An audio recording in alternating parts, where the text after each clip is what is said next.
Hello and welcome to the next episode of Kaplan's online Introduction to America. My name's Todd Hansen and I'm a teacher here at Kaplan, Bangkok. Now today I'd like to talk about Boston. Boston is in Massachusetts. It's about a 4-hour drive northeast of New York. So that gives you an idea where it's located.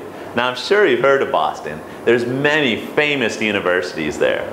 Some of the most famous are Harvard University, which is the #1 ranked university overall for almost every program, and also is the #1 ranked business school. So if you can get into Harvard, you're doing really well. In addition, in Boston, there is MIT, the Massachusetts Institute of Technology. Let me say that again, Massachusetts Institute of Technology. Let's say MIT for short.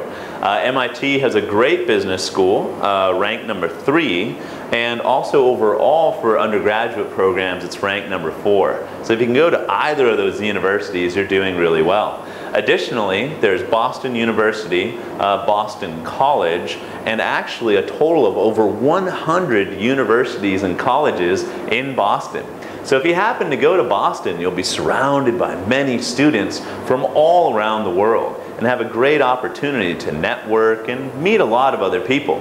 Now Boston is also famous because it was actually the seat of the American Revolution in the 1770s, especially 1775, 1776, where much of the original instigation of the American Revolution actually happened. Some of that was also in Philadelphia, of course, but Boston was really a center for American history and major events that caused America to become an independent nation.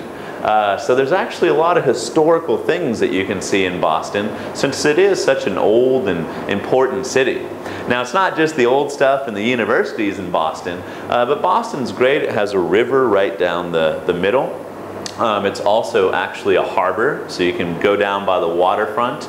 And it has some great places like Harvard Square, which is kind of a university students gathering place with a lot of cafes and bars and great places to shop, as well as bookstores. So you can actually, in the summer and fall and spring months, sit outside and enjoy a cup of coffee, play chess with friends, or just discuss whatever you wish as you're hanging out.